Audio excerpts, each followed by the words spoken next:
The March on Washington took place on the 28th of August, 1963. Around 200,000 Americans, both black and white alike, gathered in Washington, D.C. to support the Civil Rights Acts of 1964 and 1965 and protest political and social injustices faced by African Americans, including segregation and police brutality. The Civil Rights Act of 1964 outlawed discrimination based on race, color, religion, sex, or national origin. The Civil Rights Act of 1965 prohibited racial discrimination in voting and was designed to enforce the voting rights guaranteed by the 14th and 15th Amendments.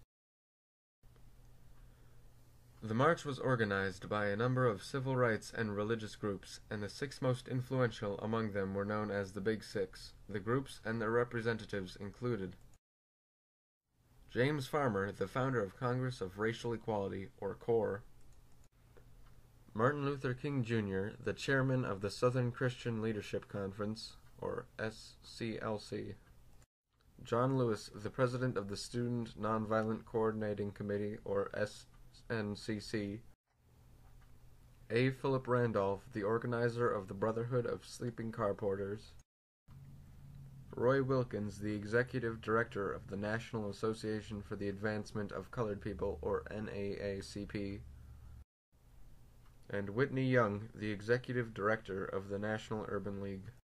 It was organized under the theme Jobs and Freedom, and it was one of the largest political rallies for human rights in United States history. The March on Washington is most well known for Martin Luther King Jr.'s I Have a Dream speech. So even though we face the difficulties of today and tomorrow, I still have a dream. It is a dream deeply rooted in the American dream.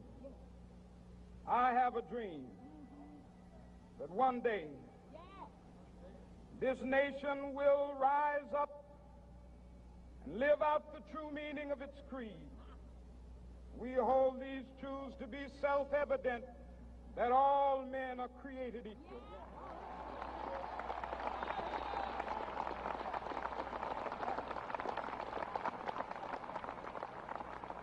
I have a dream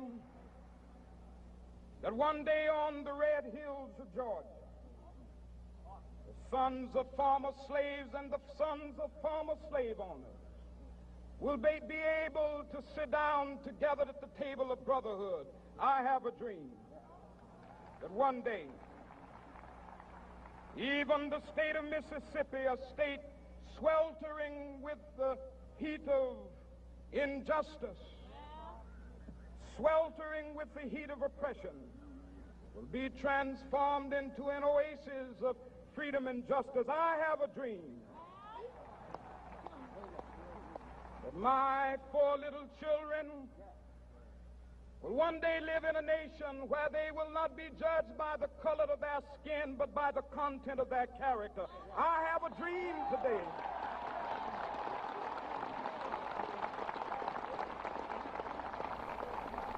Not only did the opposition include white supremacist groups like the Ku Klux Klan, but also some civil rights groups such as Malcolm X and the Nation of Islam, who felt it presented an inaccurate, sanitized pageant of racial harmony.